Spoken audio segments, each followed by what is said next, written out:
নমস্কাৰ, মই নিতুমণি দাস আৰু আপোনালোকে চাই আছে নিতুজ টেক। বন্ধুসকল, এতিয়া আপোনালোকে উপভোগ কৰি আছে প্ৰযুক্তিগত খণ্ড 22 মানে 22 নম্বৰ এপিসোডটো এতিয়া আপোনালোকে চাই আছে। আৰু এই প্ৰযুক্তিগত খণ্ড 22ত আজি পুনৰবাৰ আপোনালোকৰ কাৰণে কেইটামান গৰম টেক নিউজ লৈ আহিছোঁ। আৰু যদি আপোনালোকে মোৰ টেক নিউজসমূহ চাই ভাল পায় তেতিয়াহ'লে লাইক কৰি দিব, আৰু যদি টেক নিউজসমূহ চাই ভাল নাপায় কোনো কথা নাই, ভিডিঅ'টো শেষলৈকে চাব আৰু মোক কমেণ্ট বক্সত জনাই দিয়ক যে কিয় আপোনালোকে মোৰ টেক নিউজকেইটা ভাল নাপায়, আৰু টেক নিউজৰ সলনি কিবা বেলেগ কণ্টেণ্ট লৈ আহিব পাৰি নেকি আপোনালোকে মোক জনাই দিব। বন্ধুসকল, আমাৰ প্ৰথমটো খবৰ আহি পৰিছে ইনফিনিক্সৰ ফালৰ পৰা। ইনফিনিক্স স্মাৰ্ট 5 নামৰ স্মাৰ্টফোনটো লঞ্চ কৰিছে ভাৰতবৰ্ষত, আৰু এই স্মাৰ্টফোনটোত 5000 mAh বেটাৰী সংযুক্ত থাকিব, লগতে এই স্মাৰ্টফোনটোত ট্ৰিপল ৰিয়েৰ কেমেৰা ছেটআপ থাকিব বুলি জানিব পৰা গৈছে। আৰু বন্ধুসকল, এই স্মাৰ্টফোনটোৰ প্ৰাইচ সম্পৰ্কীয় আমাৰ হাতত একো তথ্য আহি পৰা নাই, আৰু এই ফোনটোত কিমান মূল্য হ'ব দেখা যাওক। যদি আমাৰ হাতত তথ্য আহি পৰে আপোনালোকক মই জনাই দিম। এতিয়া মই আহিছোঁ 2 নম্বৰ টেক নিউজটোলৈকে।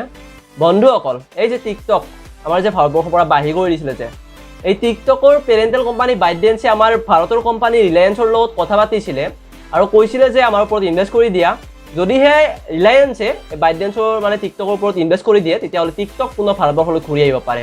আৰু আপোনালোকৰ এই ক্ষেত্ৰত কি মতামত কমেণ্ট বক্সত মোক জনাই দিব পাৰে। এতিয়া মই আছোঁ 3 নম্বৰ টেক নিউজটোলৈকে।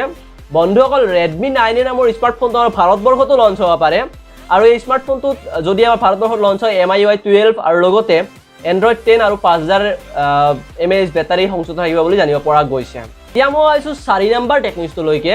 বন্ধুসকল, এতিয়া PUBG মোবাইলত নতুনকৈ এড কৰিছে ইণ্ডিপেণ্ডেন্স ডে চেলিব্ৰেশ্যনৰ কাৰণে নতুন কিছুমান ৰিৱাৰ্ড, নতুন কিছুমান ডেইলি মিছন আৰু লগতে কুইজ কিছুমান এড কৰিছে। আৰু লগতে বন্ধুসকল, আপোনালোকে এতিয়া এই PUBG মোবাইলৰ ভিতৰতে তাজমহল, গেটৱে অফ ইণ্ডিয়া, হাৱা মহলৰ দৰে ঠাই আপোনালোকে এই PUBG মোবাইলৰ ভিতৰতে ঘূৰিবলৈ পাব। আৰু লগতে বন্ধুসকল, PUBG মোবাইলে এই ইণ্ডিপেণ্ডেন্স ডে চেলিব্ৰেশ্যনৰ কাৰণে যোনটো ৰিৱাৰ্ড লৈ আহিছে, মানে যোনবিলাক ৰিৱাৰ্ড লৈ আহিছে, সেই ৰিৱাৰ্ডবিলাক 10 আগষ্টৰ পৰা 24 আগষ্টলৈকে এভেইলেবল হ'ব বুলি জানিব পৰা গৈছে। এতিয়া মই আহিছোঁ 5 নম্বৰ টেক নিউজটোলৈকে। বন্ধুসকল, Lenovo Yoga Slim 7i নামৰ লেপটপটো আমাৰ ভাৰতবৰ্ষত লঞ্চ কৰিছে যোৱাকালি, আৰু এই লেপটপটোৰ মূল্য হ'ব 79,990 ৰুপিজ, মানে মোটামুটি 80,000 টকা, 10 টকা কম। আৰু লগতে বন্ধুসকল, এই লেপটপটো আপোনালোকে কিনিবলৈ পাব Amazon, Flipkart আৰু Lenovoৰ অফিচিয়েল ৱেবছাইটৰ জৰিয়তে আগষ্ট 20 তাৰিখৰ পৰা। আৰু লগতে যদি আপোনালোকে অফলাইন ৰিটেইল ষ্টৰত যায় তেতিয়াহ'লে আপোনালোকে 14 তাৰিখৰ পৰা এই লেপটপটো কিনিবলৈ পাব বুলি জানিব পৰা গৈছে। এতিয়া মই আহিছোঁ 6 নম্বৰ টেক নিউজটোলৈকে। বন্ধুসকল, গুগল ফাইলছত আপোনালোকে অতি সোনকালে আপোনালোকৰ ভাল লগা ফল্ডাৰসমূহ ছেপাৰেটকৈ ৰাখি থ'ব পৰা অপশ্যনটো এভেইলেবল হ'ব বুলি জানিব পৰা গৈছে। এতিয়া মই আহিছোঁ 7 নম্বৰ টেক নিউজটোলৈকে। বন্ধুসকল, ইনষ্টাগ্ৰামে এতিয়া টেষ্টিং কৰি আছে ডেডিকেটেড ৰিল বটন দিয়াৰ কাৰণে এই এপটোৰ ভিতৰতে। মানে বন্ধুসকল, আপোনালোকে তলত চাৰ্চ বটন পায়, এটা প্লাছ বটন পায় মানে ফটো আপলোড কৰাৰ কাৰণে, আৰু লগতে নটিফিকেশ্যন বটন পায় আৰু হোম বাটন পায়, আৰু ইফালে আপোনালোকে নিজৰ প্ৰফাইলটো চাবৰ কাৰণে নিজৰ তলত প্ৰফাইল বটনটো পায়। তো বন্ধুসকল, ঠিক তেনেদৰে ইনষ্টাগ্ৰামে তলতে মানে এটা ৰিলছ বটন, আপোনালোকে নিজৰ ৰিলছসমূহ মানে আপোনালোকে কোনোবাই ৰিলছ চাব, কিবা চাব, এনেকুৱা ধৰণৰ বটন এটা দিবৰ কাৰণে ইনষ্টাগ্ৰামে টেষ্টিং চলাই আছে, আৰু অতি সোনকালে এই ফিচাৰ্ছটো এভেইলেবল হ'ব বুলি জানিব পৰা গৈছে। এতিয়া মই আহিছোঁ 8 নম্বৰ টেক নিউজটোলৈকে।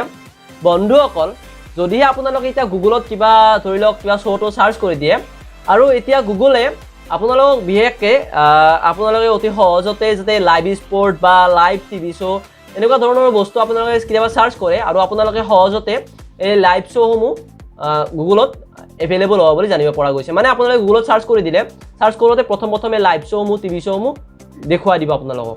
এতিয়া মই আহিছোঁ 9 নম্বৰ টেক নিউজটোলৈকে।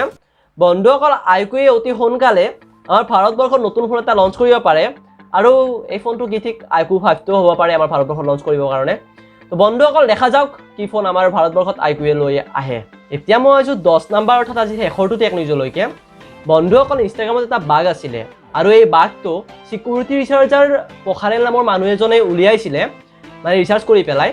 আৰু বন্ধুসকল, এই বাগটো হৈছে যে আপোনালোকে কেতিয়াবা ইনষ্টাগ্ৰামত ফটো বা মেছেজ ডিলিট কৰি দিয়ে, আৰু সেই ফটো বা মেছেজসমূহ ইনষ্টাগ্ৰাম চাৰ্ভাৰত থাকি গৈছিলে। আৰু লগতে বন্ধুসকল, এই বাগটো এতিয়া ফিক্স হৈছে বৰ্তমান ইনষ্টাগ্ৰামত, আৰু এই বাগটো মানে ৰিচাৰ্জ কৰি পেলাই উলিওৱাৰ কাৰণে পখাৰেলক $6,000 ইনষ্টাগ্ৰামৰ ফালৰ পৰা পুৰস্কাৰ হিচাপে দিছে। অকল আজিলৈ মানে, যদিহে আপোনালোকে মোৰ ভিডিঅ' এটা চাই ভাল পালে লাইক কৰি দিব, কমেণ্ট কৰি জনাব কেনে পালে, আৰু যদি আপোনালোকৰ ওচৰত কিবা নতুন টেক নিউজ থাকে তেতিয়াহ'লে কমেণ্ট কৰি পেলাই জনাই দিব। আৰু যদি আপুনি পোনপ্ৰথমবাৰৰ বাবে মোৰ ভিডিঅ' চাই আছে, চেনেলটো ছাবস্ক্ৰাইব কৰি কাষত থকা ঘণ্টাটো দবাই দিব। আজিলৈ মানে জয় আই অসম।